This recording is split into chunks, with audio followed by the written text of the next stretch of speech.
कृपया चैनल को सब्सक्राइब करें। धन्यवाद। ओम श्री विष्णुवे नमः। ओम श्री बृहस्पति नमः। मित्रों, सनातन धर्म में बृहस्पतिवार का दिन भगवान विष्णु को समर्पित होता है। कहते हैं कि जो भी व्यक्ति हर बृहस्पतिवार को भगवान विष्णु की पूजा करता है और बृहस्पति देव की कथा सुनता है, बृहस्पति देव और भगवान विष्णु जी की कृपा से उनकी सभी परेशानियां दूर हो जाती हैं। गुरुवार को बृहस्पति देव की पूजा करने और कथा का श्रवण करने से धन, विद्या, मान सम्मान, प्रतिष्ठा और कई अन्य मनोवांछित फलों की प्राप्ति होती है।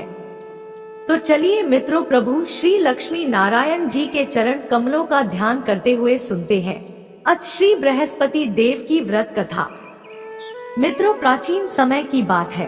एक नगर में प्रतापी और दानी राजा रहा करता था। वह सदा ही गरीबों, ब्राह्मणों, दीन दुखियों की सहायता करता था। पर राजा की यह बात उसकी रानी को अच्छी नहीं लगती थी। वह न तो गरीबों को दान देती, न ही भगवान का पूजन करती थी और राजा को भी दान देने से मना किया करती थी। एक दिन राजा शिकार खेलने वन को गए हुए थे तो रानी महल में अकेली रह गई। उसी समय बृहस्पति देव साधु वेश में राजा के महल में भिक्षा के लिए गए और भिक्षा मांगी। परंतु रानी ने भिक्षा देने से इनकार कर दिया और कहा, हे साधु महाराज, मैं तो इस दान पुण्य से तंग आ गई हूँ। मेरे पति इन गरीबों पर सारा धन लुटाते रहते हैं, इसलिए मेरी तो यही इच्छा है कि हमारा धन नष्ट हो जाए। फिर न रहेगा बांस, न बजेगी बांसुरी, न हमारे पास धन होगा और न ही मेरे पति दान पुण्य करेंगे।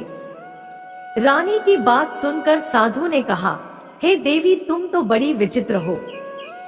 धन और संतान तो सभी चाहते हैं, पुत्र और लक्ष्मी तो पापी के घर भी होने चाहिए। यदि तुम्हारे पास अधिक धन है तो भूखों को भोजन दो, प्यासों के लिए प्याऊ बनवाओ, मुसाफिरों के लिए धर्मशालाएं खुलवाओ। जो निर्धन अपनी कुंवारी कन्याओं का विवाह नहीं कर सकते, उनका विवाह करा दो। जो जीव जंतु भूखे हैं, उन्हें भोजन दो। ऐसे और कई काम हैं जिनको करने से तुम्हारा यश लोक परलोक में फैलेगा। तुम्हारा यह धन दान पुण्य से जुड़कर और बढ़ेगा। परंतु रानी पर साधु के उपदेश का कोई प्रभाव न पड़ा। वह बोली, महाराज, आप मुझे कुछ ना समझाएं। मैं ऐसा धन नहीं चाहती जो हर जगह बांटती फिरूं। साधु ने उत्तर दिया, यदि तुम्हारी ऐसी ही इच्छा है तो तथास्तु। तुम ऐसा करना कि बृहस्पतिवार को घर लीपना, इसके बाद पीली मिट्टी से अपना सिर धोकर स्नान करना, भट्टी चढ़ाकर कपड़े धोना। ऐसा करने से आपका सारा धन नष्ट हो जाएगा। इतना कहकर वह साधु महाराज वहां से अंतर्ध्यान हो गए।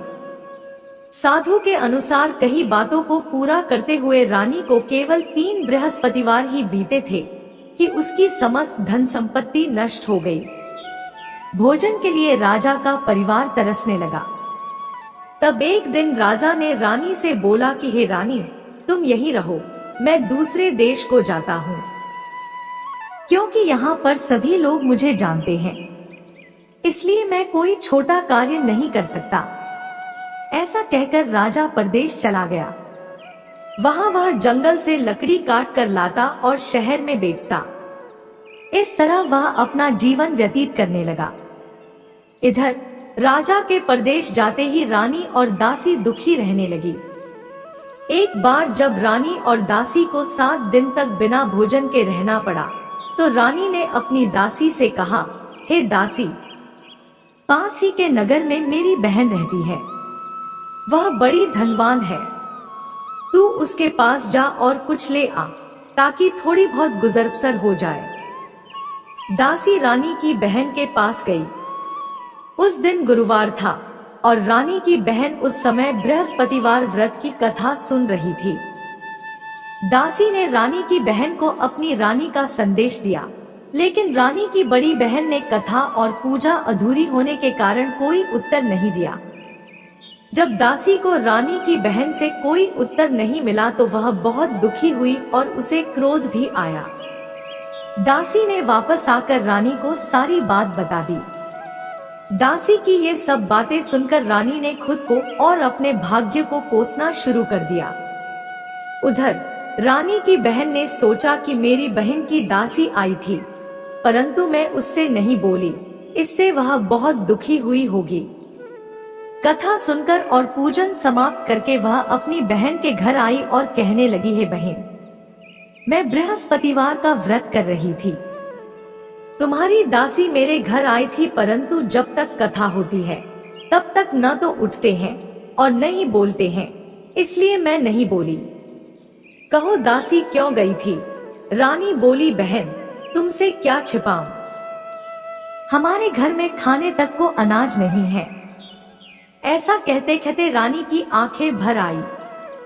उसने दासी समेत पिछले 7 दिनों से भूखे रहने तक की बात अपनी बहन को विस्तार पूर्वक सुना दी। रानी की बहन बोली, देखो बहन, भगवान बृहस्पति देव सबकी मनोकामना को पूर्ण करते हैं। देखो, शायद तुम्हारे घर में अनाज रखा हो। पहले तो रानी को विश्वास नहीं हुआ, पर बहन के आग्रह करने पर उसने अपनी दासी को अंदर भेजा तो उसे सचमुच अनाज से भरा एक घड़ा मिल गया। यह देखकर दासी को बड़ी हैरानी हुई। दासी रानी से कहने लगी, है रानी, जब हमको भोजन नहीं मिलता तो हम व्रत ही तो करते हैं, इसलिए क्यों न इनसे व्रत और कथा की विधि पूछ ली जाए ताकि हम भी व्रत कर सकें। तब रानी ने अपनी बहन से बृहस्पतिवार व्रत के बारे में पूछा। उसकी बहन ने बताया, बृहस्पतिवार के व्रत में चने की दाल और गुड़ से विष्णु भगवान और केले की जड़ में पूजन करें तथा दीपक जलाएं, व्रत कथा सुने और पीला भोजन ही करें। इससे बृहस्पति देव प्रसन्न होते हैं। व्रत और पूजन विधि बताकर रानी की बहन अपने घर को लौट गई। 7 दिन के बाद जब गुरुवार आया तो रानी और दासी ने व्रत रखा। घुड़साल में जाकर चना और गुड़ लेकर आई। फिर उससे केले की जड़ तथा विष्णु भगवान का पूजन किया। अब पीला भोजन कहां से आए, इस बात को लेकर दोनों बहुत दुखी थे। चूंकि उन्होंने व्रत रखा था, इसलिए बृहस्पति देव उनसे प्रसन्न थे। इसलिए वे एक साधारण व्यक्ति का रूप धारण कर 2 थालों में सुंदर पीला भोजन दासी को दे गए। भोजन पाकर दासी प्रसन्न हुई और फिर रानी के साथ मिलकर भोजन ग्रहण किया। उसके बाद वे सभी गुरुवार को व्रत और पूजन करने लगी। बृहस्पति भगवान की कृपा से उनके पास फिर से धन संपत्ति आ गई, परंतु रानी फिर से पहले की तरह आलस्य करने लगी। तब दासी बोली, देखो रानी, तुम पहले भी इस प्रकार आलस्य करती थी, तुम्हें धन रखने में कष्ट होता था, इस कारण तुम्हारा सभी धन नष्ट हो गया था, और अब जब भगवान बृहस्पति की कृपा से धन मिला है तो तुम्हें फिर से आलस्य होता है। रानी को समझाते हुए दासी कहती है कि बड़ी मुसीबतों के बाद हमने यह धन पाया है, इसलिए हमें दान पुण्य करना चाहिए, भूखे मनुष्यों को भोजन कराना चाहिए और धन को शुभ कार्यों में खर्च करना चाहिए, जिससे तुम्हारे कुल का यश बढ़ेगा, स्वर्ग की प्राप्ति होगी और पितृ प्रसन्न होंगे। दासी की बात मानकर रानी अपना धन शुभ कार्यों में खर्च करने लगी, जिससे पूरे नगर में उसका यश फैलने लगा। इधर एक दिन राजा दुखी होकर जंगल में एक पेड़ के नीचे आसन जमाकर बैठ गया। वह अपनी दशा को याद करके व्याकुल होने लगा। बृहस्पतिवार का दिन था। एकाएक उसने देखा कि निर्जन वन में एक साधु प्रकट हुए। वह साधु वेश में स्वयं बृहस्पति देवता थे। लकड़हारे के सामने आकर बोले, हे लकड़हारे, इस सुनसान जंगल में तू चिंता मग्न क्यों बैठा है? लकड़हारे ने दोनों हाथ जोड़कर प्रणाम किया और उत्तर दिया, महात्मा जी, आप सब कुछ जानते हैं, मैं क्या कहूँ। यह कहकर रोने लगा और साधु को अपनी आत्मकथा सुनाई। महात्मा जी ने कहा, तुम्हारी स्त्री ने बृहस्पति के दिन बृहस्पति भगवान का निरादर किया है, जिसके कारण रुष्ट होकर उन्होंने तुम्हारी यह दशा कर दी। अब तुम चिंता को दूर करके मेरे कहने पर चलो तो तुम्हारे सब कष्ट दूर हो जाएंगे और भगवान पहले से भी अधिक संपत्ति देंगे। तुम बृहस्पति के दिन कथा किया करो। 2 पैसे के चने और गुड़ लाकर उसका प्रसाद बनाओ और शुद्ध जल से लोटे में शक्कर मिलाकर अमृत तैयार करो। कथा के पश्चात अपने सारे परिवार और सुनने वाले प्रेमियों में अमृत व प्रसाद बांटकर आप भी ग्रहण करो। ऐसा करने से भगवान तुम्हारी सब मनोकामनाएं पूरी करेंगे। साधु के ऐसे वचन सुनकर लकड़हारा बोला, हे प्रभु, मुझे लकड़ी बेचकर इतना पैसा नहीं मिलता जिससे भोजन के उपरांत कुछ बचा सकूं। मैंने कई रात्रि स्वप्न में अपनी स्त्री को व्याकुल देखा है। मेरे पास कुछ भी नहीं जिससे मैं उसकी खबर मंगा सकूं। साधु ने कहा, है लकड़हारे, तुम किसी बात की चिंता मत करो। बृहस्पति के दिन तुम रोजाना की तरह लकड़ियां लेकर शहर को जाओ। तुमको रोज से दुगुना धन प्राप्त होगा, जिससे तुम भली भांति भोजन कर लोगे तथा बृहस्पति देव की पूजा का सामान भी आ जाएगा। इतना कहकर साधु अंतर्ध्यान हो गए। धीरे धीरे समय व्यतीत होने पर फिर वही बृहस्पतिवार का दिन आया। लकड़हारा जंगल से लकड़ी काटकर किसी शहर में बेचने गया। उसे उस दिन और दिनों से अधिक पैसा मिला। राजा ने चना गुड़ आदि लाकर गुरुवार का व्रत किया। उस दिन से उसके सभी क्लेश दूर हुए, परंतु जब दोबारा गुरुवार का दिन आया तो राजा बृहस्पतिवार का व्रत करना भूल गया। इस कारण बृहस्पति भगवान नाराज हो गए। उस दिन उस नगर के राजा ने विशाल यज्ञ का आयोजन किया तथा शहर में यह घोषणा करा दी कि कोई भी मनुष्य अपने घर में भोजन न बनाए, न आग जलाए, समस्त जनता मेरे यहाँ भोजन करने आए। इस आज्ञा को जो न मानेगा उसे फांसी की सजा दी जाएगी। इस तरह की घोषणा संपूर्ण नगर में करवा दी गई। राजा की आज्ञानुसार शहर के सभी लोग भोजन करने गए, लेकिन लकड़हारा कुछ देर से पहुंचा, इसलिए राजा उसको अपने साथ घर लिवा ले गए और ले जाकर भोजन करा रहे थे तो रानी की दृष्टि उस खूंटी पर पड़ी जिस पर उसका हार लटका हुआ था। वह हार वहां पर दिखाई नहीं दिया। रानी ने निश्चय किया कि मेरा हार इस लकड़हारे ने चुरा लिया है। राजा ने उसी समय सिपाहियों को बुलाकर उसको कारागार में डलवा दिया। जब लकड़हारा कारागार में पड़ गया और बहुत दुखी होकर विचार करने लगा कि न जाने कौन से पूर्व जन्म के कर्म से मुझे यह दुख प्राप्त हुआ है। ऐसा सोचते हुए वो उसी साधु को याद करने लगा जो कि जंगल में मिला था। उसी समय तत्काल बृहस्पति देव साधु के रूप में प्रकट हुए और उसकी दशा को देखकर कहने लगे, अरे मूर्ख, तूने बृहस्पति देव की कथा नहीं करी, इस कारण तुझे दुख प्राप्त हुआ है।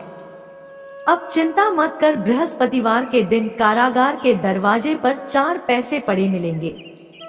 उनसे तू बृहस्पति देव की पूजा करना, तेरे सभी कष्ट दूर हो जाएंगे। बृहस्पति के दिन उसे 4 पैसे मिले।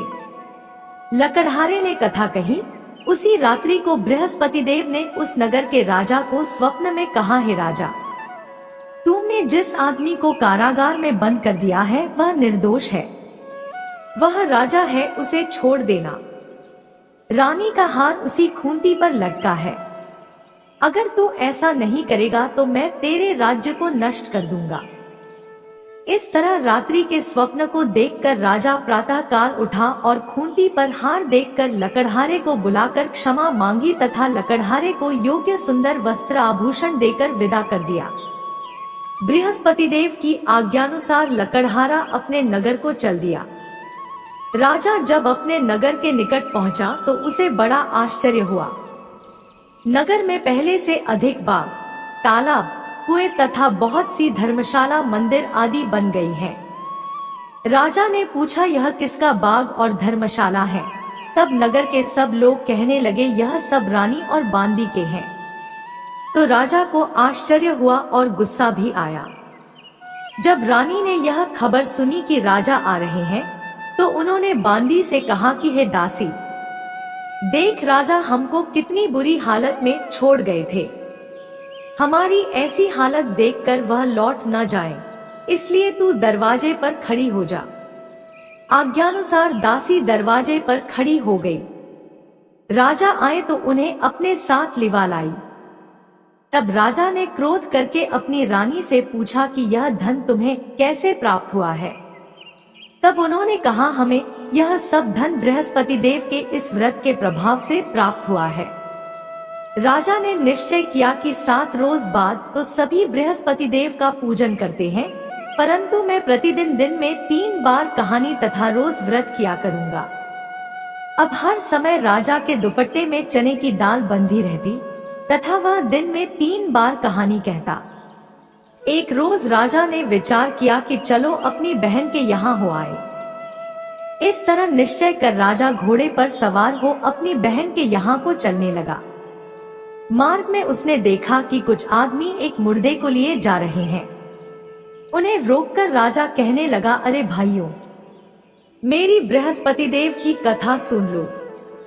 वे बोले, लो, हमारा तो आदमी मर गया है, इसको अपनी कथा की पड़ी है। परंतु कुछ आदमी बोले, अच्छा कहो, हम तुम्हारी कथा भी सुनेंगे।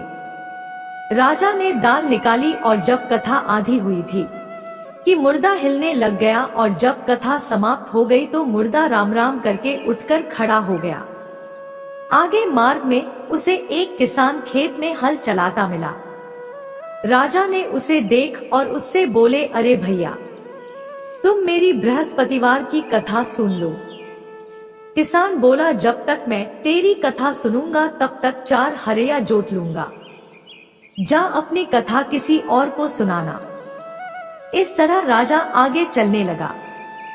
राजा के हटते ही बैल पछाड़ खाकर गिर गए तथा किसान के पेट में बड़ी जोर का दर्द होने लगा। उस समय उसकी माँ रोटी लेकर आई। उसने जब यह देखा तो अपने पुत्र से सब हाल पूछा और बेटे ने सभी हाल कह दिया। तो बुढ़िया दौड़ी दौड़ी उस घुड़सवार के पास गई और उससे बोली कि मैं तेरी कथा सुनूंगी, तू अपनी कथा मेरे खेत पर चलकर ही कहना। राजा ने बुढ़िया के खेत पर जाकर कथा कही, जिसके सुनते ही वह बैल उठ खड़ हुए तथा किसान के पेट का दर्द भी बंद हो गया। अगले दिन राजा अपनी बहन के घर पहुंचा। बहन ने भाई की खूब मेहमानी की। दूसरे रोज प्रातः काल राजा जगा तो वह देखने लगा कि सब लोग भोजन कर रहे हैं। राजा ने अपनी बहन से कहा, ऐसा कोई मनुष्य है जिसने भोजन नहीं किया हो, मेरी बृहस्पतिवार की कथा सुन ले। बहन बोली, है भैया, यह देश ऐसा ही है कि पहले यहाँ लोग भोजन करते हैं, बाद में अन्य काम करते हैं। अगर कोई पड़ोस में हो तो देख आती हूँ। ऐसा कहकर देखने चली गई, परंतु उसे कोई ऐसा व्यक्ति नहीं मिला जिसने भोजन न किया हो। अतः वह एक कुम्हार के घर गई जिसका लड़का बीमार था। उसे मालूम हुआ कि उनके यहाँ 3 रोज से किसी ने भोजन नहीं किया है। रानी ने अपने भाई की कथा सुनने के लिए कुम्हार से कहा, वह तैयार हो गया। राजा ने जाकर बृहस्पतिवार की कथा कही, जिसको सुनकर उसका लड़का ठीक हो गया। अब तो राजा की प्रशंसा होने लगी। एक रोज राजा ने अपनी बहन से कहा कि हे बहन, हम अपने घर को जाएंगे, तुम भी तैयार हो जाओ। राजा की बहन ने अपनी सास से कहा। सास ने कहा, हाँ चली जा, परंतु अपने लड़कों को मत ले जाना, क्योंकि तेरे भाई के कोई औलाद नहीं है। बहन ने अपने भैया से कहा, है भैया, मैं तो चलूंगी पर कोई बालक नहीं जाएगा। राजा बोला, जब कोई बालक नहीं चलेगा तब तुम ही क्या करोगी। बड़े दुखी मन से राजा अपने नगर को लौट आया। राजा ने अपनी रानी से कहा, हम निर्वंशी हैं, हमारा मुंह देखने का धर्म नहीं है और कुछ भोजन आदि नहीं किया। रानी बोली, हे प्रभु, बृहस्पति देव ने हमें सब कुछ दिया है, वह हमें औलाद अवश्य देंगे। उसी रात को बृहस्पति देव ने राजा से स्वप्न में कहा, है राजा, उठ, सभी सोच त्याग दे, तेरी रानी गर्भ से है। राजा की यह बात सुनकर बड़ी खुशी हुई। 9वें महीने में उसके गर्भ से एक सुंदर पुत्र पैदा हुआ। तब राजा बोला, हे रानी, स्त्री बिना भोजन के रह सकती है, पर बिना कहे नहीं रह सकती। जब मेरी बहन आए तुम उससे कुछ कहना मत। रानी ने सुनकर हाँ कर दिया। जब राजा की बहन ने यह शुभ समाचार सुना तो वह बहुत खुश हुई तथा बधाई लेकर अपने भाई के यहाँ आई। तभी रानी ने कहा, घोड़ा चढ़कर तो नहीं आई, गधा चढ़ी आई। राजा की बहन बोली, भाभी मैं इस प्रकार न कहती तो तुम्हें औलाद कैसे मिलती। मित्रों, संसार में जो मनुष्य सद्भावना से भगवान जी का पूजन व्रत सच्चे हृदय से करते हैं तो उनकी सभी मनोकामनाएं पूर्ण करते हैं। जैसी सच्ची भावना से रानी और राजा ने उनकी कथा का गुणगान किया तो उनकी सभी इच्छाएं बृहस्पति देव जी ने पूर्ण की थी।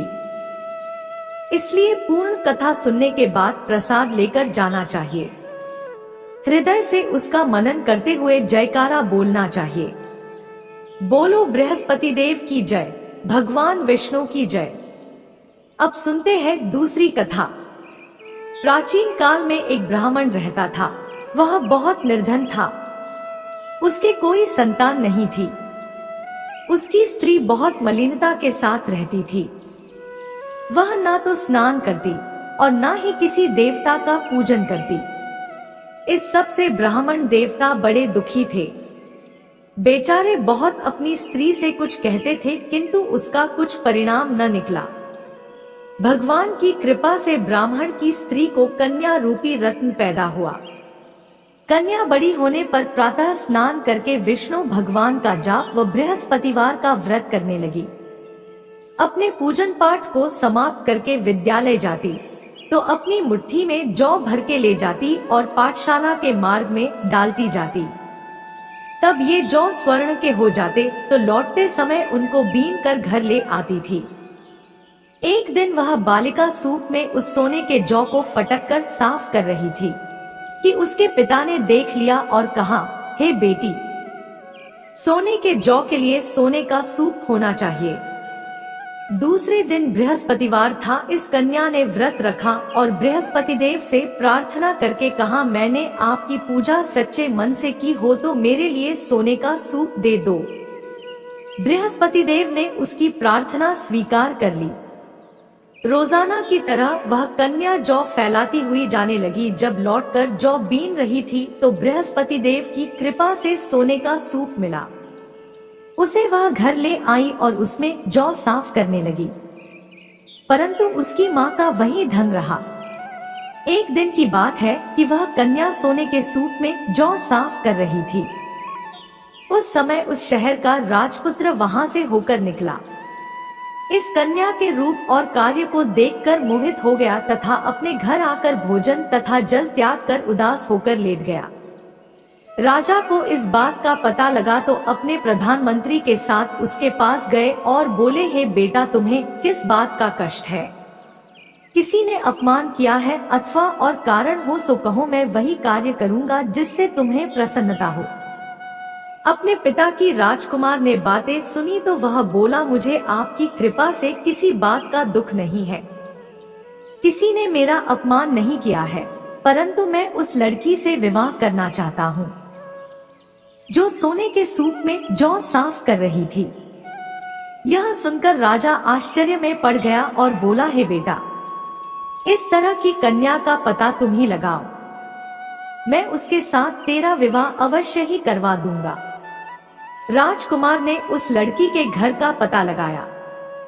तब मंत्री उस लड़की के घर गए और ब्राह्मण देवता को सभी हाल बतलाया। ब्राह्मण देवता राजकुमार के साथ अपनी कन्या का विवाह करने के लिए तैयार हो गए तथा विधि विधान के अनुसार ब्राह्मण की कन्या का विवाह राजकुमार के साथ हो गया। कन्या के घर से जाते ही पहले की भांति उस ब्राह्मण देवता के घर में गरीबी का निवास हो गया। अब भोजन के लिए भी अन्न बड़ी मुश्किल से मिलता था। एक दिन दुखी होकर ब्राह्मण देवता अपनी पुत्री के पास गए। बेटी ने पिता की दुखी अवस्था को देखा और अपनी माँ का हाल पूछा। तब ब्राह्मण ने सभी हाल कहा। कन्या ने बहुत सा धन देकर अपने पिता को विदा कर दिया। इस तरह ब्राह्मण का कुछ समय सुखपूर्वक व्यतीत हुआ। कुछ दिन बाद फिर वही हाल हो गया। ब्राह्मण फिर अपनी कन्या के यहाँ गया और सारा हाल कहा तो उसकी लड़की बोली, है पिताजी, आप माताजी को यहाँ पर लेकर आओ, मैं उसे विधि बता दूंगी जिससे आपकी गरीबी दूर हो जाएगी।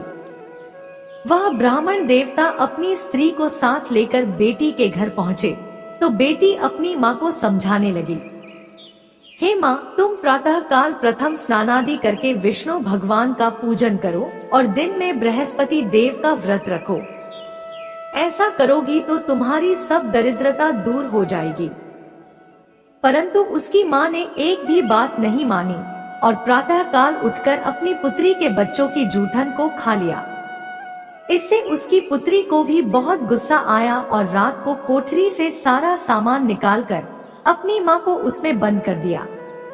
प्रातः काल उसे कोठरी से निकाला तथा स्नानादि करा के पाठ करवाया तो उसकी माँ की बुद्धि ठीक हो गई और फिर उसकी माँ प्रत्येक बृहस्पतिवार को व्रत रखने लगी।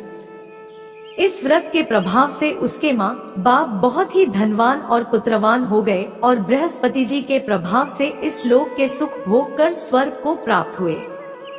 तो बोलो विष्णु भगवान की जय, बृहस्पति देव की जय।